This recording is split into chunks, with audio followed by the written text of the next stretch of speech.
Once again I get to greet you. It's been quite a while. What a ride we've all been. Good morning, everybody. Soo-Hoon, should it be Hello New Worlds or Hello New World? I think it's plural, but ladies and gentlemen, it's great to be here today. I want to apologize that if I'm socially awkward, I haven't been to a conference in 3 years, so that's the first thing. So I might accidentally give you my elbow, because that's what we do in Hong Kong. December 25th last year, we took our first steps into a new era of exploration. After many years of development and engineering efforts, the James Webb Space Telescope, sitting on top of an Arianespace rocket, propelled 1.5 million kilometers from our planet to its new home at Lagrange Point 2.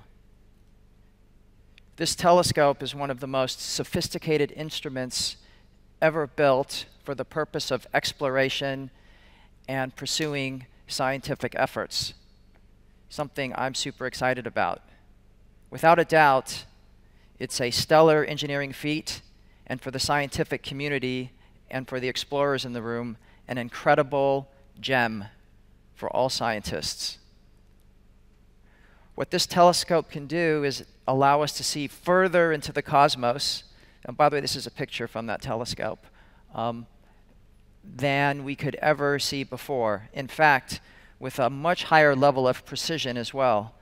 It's 1,000 times more precise than its predecessor, the Hubble Space Telescope, which many of you may be familiar with. We've come a long way since Galileo in 1609. He built a telescope this big, without any cost overruns, by the way, looked up at Jupiter and was able to observe 4 of its larger moons. Or when Edmund Halley, in 1705, using nothing more than Newton's laws of physics, or laws of motion, and a few historical observations, was able to predict his eponymous comet arriving. Unfortunately, he had passed before he actually saw it. And so scientists worldwide are able to use this telescope, and I was just talking to Rod about this, for a range of different scientific efforts, including studying supermassive black holes, the origins of the Big Bang, our own solar system, exoplanets, those are planets orbiting other stars and suns, and a range of other very, very interesting scientific efforts. But to me, the most interesting part of this telescope actually is that all the data that is extracted from this telescope will eventually be made available to the public. Scientists who use the James Webb Space Telescope have 12 months to extract the data, analyze it, publish papers, and maybe announce some discoveries. After those 12 months, any high school kid from Singapore, from Hong Kong, from Los Angeles, oh, and right, and I'm supposed to say an Australian city, right, Melbourne, right? Any high school student can review that same data and maybe make further discoveries. Maybe they pick up something the scientists have missed. And trust me, this has happened before. In New York, in 2020, a high school kid was analyzing data from another telescope, and he discovered a planet orbiting 2 stars. It's pretty amazing. Moving forward, this will not be a rarity. High school students will become high school student / astronomer / explorer. It's certainly in our DNA, and I think we all agree, we're in the travel industry. It's in our DNA to explore, to experience, to discover new, for astronomers, new worlds, new countries, new cultures. And many of the famous explorers, Marco Polo, Galileo, Yuri Gagarin, Valentina Tereshkova, the first woman in space, all have been an inspiration to young people, to those same high school students, by the way. But I really believe that the energy, the passion, the curiosity, and the maddening focus that drive explorers are the exact same forces that help us rejuvenate our planet today. It's two sides of the same coin. Focus, passion, energy, and being a little bit mad, to be honest.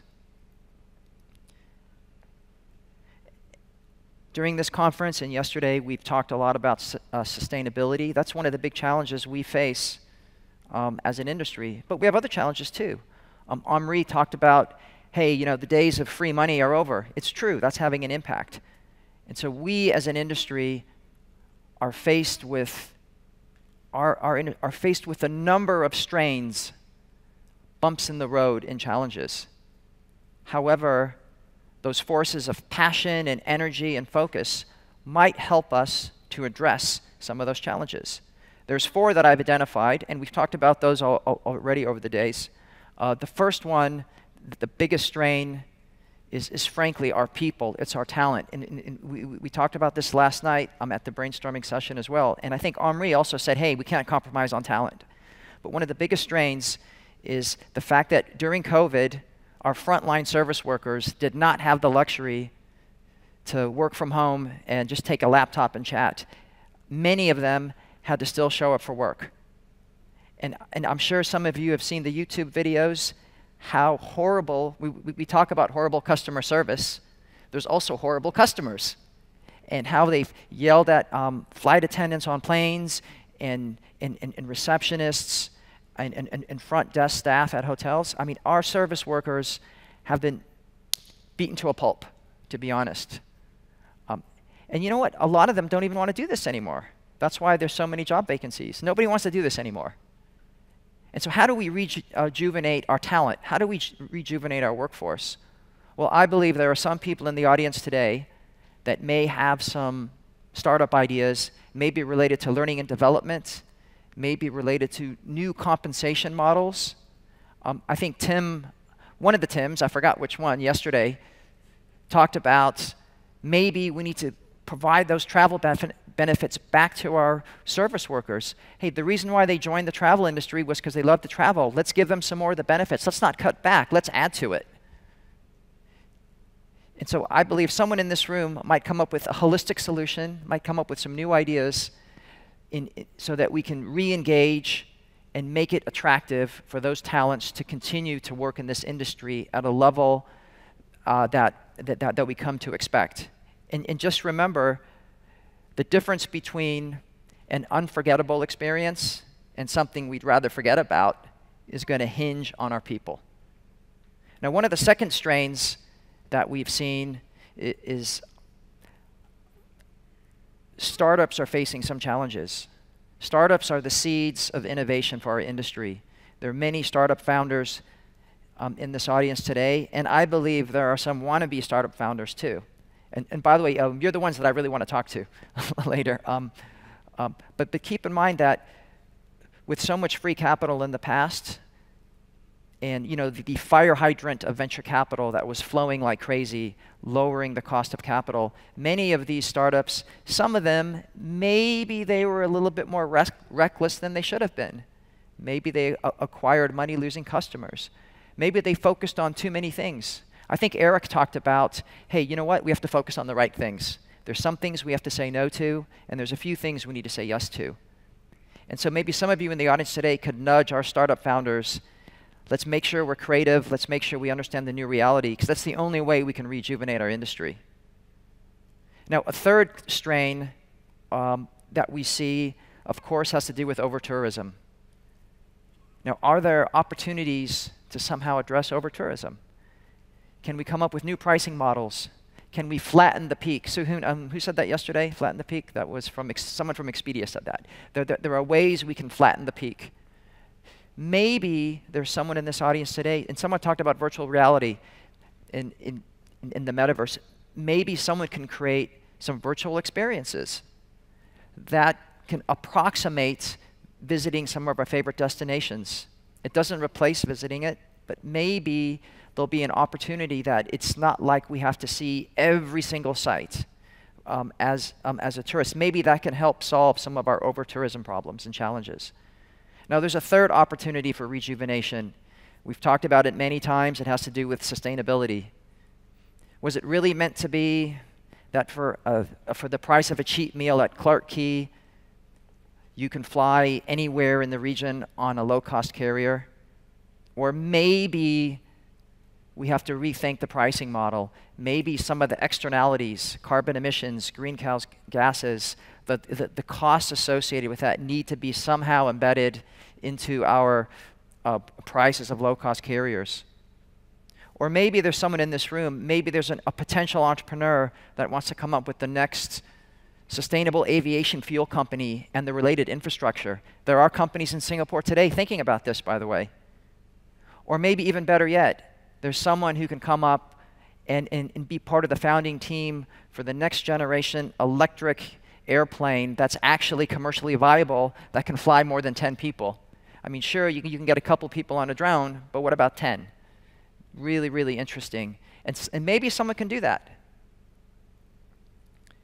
I think this conference, we represent a number of people in the travel industry. There are a lot of experts, entrepreneurs, that maybe can share with you some insights and some inspirations to help rejuvenate our industry in different ways.